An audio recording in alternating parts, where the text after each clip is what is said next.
US போய் settle ஆகணும்னு நினைக்கிறீங்க அப்படின்னா உங்களுக்கு இந்த வீடியோ ரொம்பவே முக்கியமான வீடியோ. அது மட்டும் இல்லாம கிரீன் கார்டு அப்ளை பண்ணியிருந்தீங்க, கிரீன் கார்டு அப்ரூவல் ஆயிருச்சு அப்படின்னு சந்தோஷப்பட்டுட்டு இருந்தீங்க அப்படின்னாலும் யூஎஸ் கவர்மெண்டோடைய இமிகிரேஷன் சிஸ்டம் வந்து ஒரு முக்கியமான அப்டேட்டோட ஒரு சில விஷயங்களை சேஞ்ச் பண்ணியிருக்காங்க. ஸோ அந்த என்ன மாதிரியான சேஞ்சஸ், அதுவும் கிரீன் கார்டு ரிலேட்டடான விஷயங்களுக்கு அந்த சேஞ்சஸ் என்ன சேஞ்சஸ், இது யாருக்கு இம்பாக்ட், அதே மாதிரி இங்கிருந்து அதாவது இந்தியர்களுக்கு குறிப்பா என்ன மாதிரியான ஸ்ட்ரகிள்ஸ் வரும், இம்பாக்ட் வரும், யூஎஸ் என்ன பிளான் பண்றாங்க அப்படின்றத இந்த வீடியோல பார்க்கலாம். முதல்ல யூஎஸ் கவர்மெண்ட் என்ன அனௌன்ஸ்மெண்ட் பண்ணியிருக்காங்க, எந்த மாதிரியான விஷயங்கள், சில விஷயங்களை ரூல்ஸ் அண்ட் ரெகுலேஷன் மாத்தி சில சேஞ்சஸ் பண்ணியிருக்காங்க அப்படின்னா, யூஎஸ் உடைய யுஎஸ்சிஐஎஸ் அதாவது யூஎஸ் ஓட சிட்டிசன்ஷிப் இமிகிரேஷன் சர்வீஸ், யூஎஸ் உடைய இமிகிரேஷன் டிபார்ட்மெண்ட் தான் இந்த அனௌன்ஸ்மெண்ட்டை கொடுத்துருக்காங்க. என்ன அப்படின்னா, பழைய கிரீன் கார்டு வச்சிருந்தீங்க அப்படின்னாலும் சரி, பழைய கிரீன் கார்டு அப்ரூவல்ஸ் இருக்கு இல்லையா, ஸோ அதையுமே நாங்கள் திரும்பவுமே ரீசெக் பண்ண போகிறோம் அப்படின்ற மாதிரி. ஸோ இதுக்கு என்ன மாதிரியான ரீசன் அப்படின்னா, ஃப்ராட் கேசஸ்லாம், அதாவது ஏன் இதை கொண்டு வந்திருக்காங்க அப்படின்னா, ஃப்ராட் கேசஸ்லாம் இருக்குது அப்படின்ற மாதிரி நியூஸ் அவங்களுக்கு வந்திருக்கு. ஸோ அதனால இந்த ஒரு ரீசெக் பண்ணணும், யார் யாருக்கு கிரீன் கார்டு அப்ரூவல் கொடுத்துருக்கோம் அப்படின்னாலும் இனிமே அப்ளை பண்ணுறவங்களுக்கும் கொஞ்சம் சில ரூல்ஸ் அண்ட் ரெகுலேஷன்லாம் ஸ்ட்ரிக்ட் பண்ணியிருக்கோம் அப்படின்ற மாதிரி தான் அனௌன்ஸ்மெண்ட் கொடுத்துருக்காங்க. ஸோ இதுக்கு முன்னாடி நீங்கள் அப்ரூவல்ஸ் ஆயிருச்சு, உங்களோட கிரீன் கார்டு அப்ரூவல் ஆயிருச்சுன்னா கூட அந்த கேசஸையுமே திரும்பவும் டவுட் வந்துச்சு அப்படின்னாலும் டவுட் வர்றதுக்கு முன்னாடியே வந்து ரீஓபன் பண்ணி ரீசெக் பண்ண போறோம் அப்படின்ற மாதிரி சொல்லியிருக்காங்க.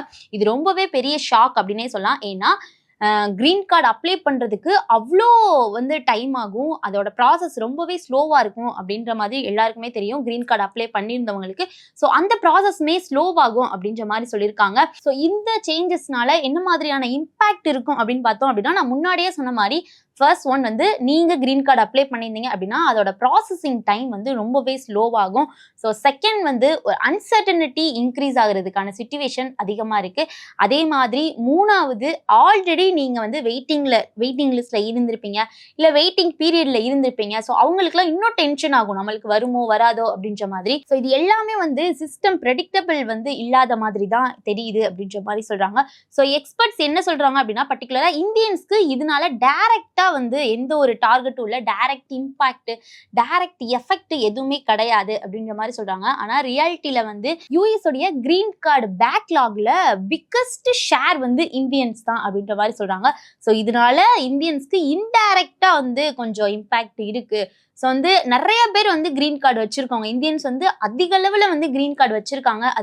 அது மட்டும் இல்லாமல் நிறைய பேர் இன்னமும் அப்ளை பண்ணிட்டு இருக்காங்க. ஸோ அந்த அப்ரூவலுக்கு வெயிட் பண்ணிட்டு இருக்காங்க, அப்ரூவல் ஆனவங்களும் இருக்காங்க. ஸோ இவங்க எல்லாத்தையுமே மொத்தமாக ரீசெக் பண்ணுறப்ப இந்தியன்ஸ் வந்து இன்டைரக்ட்லி அவங்களுக்கு வந்து இம்பாக்ட் இருக்கும். ஒரு சிலருக்கு க்ளோஸ் ஆனாலும், கிரீன் கார்டு அப்ரூவல் வந்து கேன்சல் ஆனாலும் வந்து இது இல்லை அப்படின்ற மாதிரி சொல்கிறாங்க. ஸோ அவங்களுக்குமே வந்து ஆகலாம், எந்த ஒரு உத்தரவாதமும் கிடையாது அப்படின்ற மாதிரி.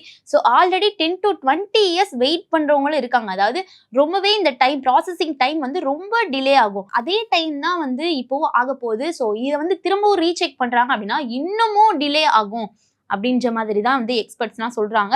ஸோ இதுல மெயினா யூஎஸ் என்ன பண்ண போறாங்க அப்படின்னா, இமிகிரேஷனை ரொம்ப ஸ்ட்ரிக்ட் பண்ணியிருக்காங்க. அதே மாதிரி செக்யூரிட்டி செக்ஸ் அதையுமே இன்க்ரீஸ் பண்ணியிருக்காங்க அப்படின்ற மாதிரி சொல்றாங்க. இது எல்லாமே ஃப்ராட் கண்ட்ரோல், அதாவது ஃப்ராட் கேசஸ்லாம் ரொம்பவே கண்ட்ரோல் பண்றதுக்காகவும் லிமிட் பண்றதுக்காகவும் தான் இந்த ஒரு ரூல்ஸ் எல்லாம் ரொம்பவே டைட்டன் பண்ணியிருக்காங்க அப்படின்ற மாதிரி சொல்றாங்க. ஸோ சிம்பிளா சொல்லணும் அப்படின்னா, ஈஸி இமிகிரேஷன் டேஸ் வந்து ஆல்மோஸ்ட் ஓவர். அதாவது ஈஸியா வந்து இமிகிரேஷன் பண்ணி வந்து நம்மளுக்கு வந்து கிரீன் கார்டு கிடைச்சது போய் அந்த டைம்லாம் வந்து போயிடுச்சு, ஆல்மோஸ்ட் போயிடுச்சு. இனிமே வந்து ஸ்ட்ரிக்டா தான் இருக்கும் அப்படின்ற மாதிரி யூஎஸ் அனௌன்ஸ்மெண்ட் பண்ணியிருக்காங்க. நீங்க யூஎஸ்க்கு பிளான் பண்றீங்க அப்படின்னாலும், கிரீன் கார்டு அப்ளை பண்ணி வெயிட் பண்ணீங்கனாலும் சரி, இனிமே கிரீன் கார்டு அப்ளை பண்ண போறீங்க அப்படின்னாலும் சரி, இந்த ஒரு 4 விஷயத்த ஞாபகத்துக்கு வச்சுக்கோங்க. என்ன அப்படின்னா, டாக்குமெண்டேஷன் 100% கிளீனா வச்சுக்கோங்க. அது மட்டும் இல்லாம ஃபேக் அண்ட் வீக் ப்ரொஃபைல் மாதிரி எல்லாம் வந்து கொடுக்காம கொஞ்சம் ஸ்ட்ராங்கா வந்து ரெடி பண்ணி உங்களுடைய ஒரிஜினல் ப்ரூஃப் எல்லாத்தையுமே பண்ணுங்க. அதே மாதிரி ஃபேக் ப்ரொஃபைல்லாம் கொஞ்சம் அவாய்ட் பண்ணிக்கோங்க. ஸோ அதே மாதிரி எம்ப்ளாயர் ஐடி இல்லாட்டி எம்ப்ளாயர், நீங்க எந்த வேலைக்கு போறீங்க அப்படின்ற இந்த எம்ப்ளாயரை வந்து ரொம்பவே ஸ்ட்ராங்கா இருக்கணும் அப்படின்ற மாதிரியும் சொல்லியிருக்காங்க. ஸோ 4வது பாயிண்ட் வந்து டிலே மென்டாலிட்டியில நீங்க ரெடியா இருக்கோங்க. ஏன்னா இந்த ப்ராசஸ் நடக்கிறதுக்கு டிலே ஆகும், அப்கோர்ஸ் ரொம்பவே டைம் ஆகும். ஸோ உங்களுக்கு இந்த மாதிரி வெயிட்டிங் பீரியட்ல இருக்கணும் அப்படின்ற ஒரு மைண்ட் செட்ல இருந்தால் மட்டும்தான் நீங்க அப்ளை பண்ணீங்க அப்படின்னா உங்களுடைய மைண்ட் அளவில் நீங்க கொஞ்சம் ரிலாக்ஸா இருப்பீங்க அப்படின்னு சொல்றாங்க. ஸோ வந்து ஒன்லைன்ல சொல்லணும் அப்படின்னா கிரீன் கார்டு வந்தாச்சு நம்ம சேஃப் அப்படின்னு நினைச்சீங்கன்னா கண்டிப்பா கிடையாது. அதுக்காகவே யூஎஸ் கவர்மெண்ட் இப்போ ஒரு பெரிய ஷாக் கொடுத்திருக்காங்க.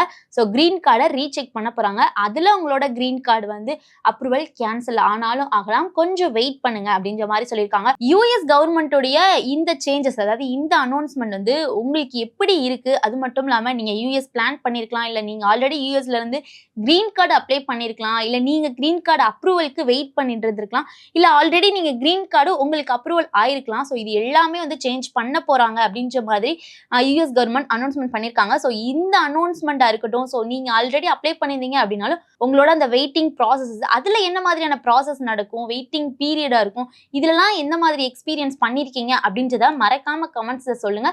மோர் இன்ஃபர்மேஷனுக்கு நம்ம சேனலை ஃபாலோ பண்ணிக்கோங்க. மேலும் ஈடி தமிழ் சேனல்ல வரப்போகும் பிசினஸ் மற்றும் அது ரிலேட்டடான வீடியோவை பார்க்க உடனே கீழே இருக்க சப்ஸ்கிரைப் பட்டனை கிளிக் பண்ணுங்க.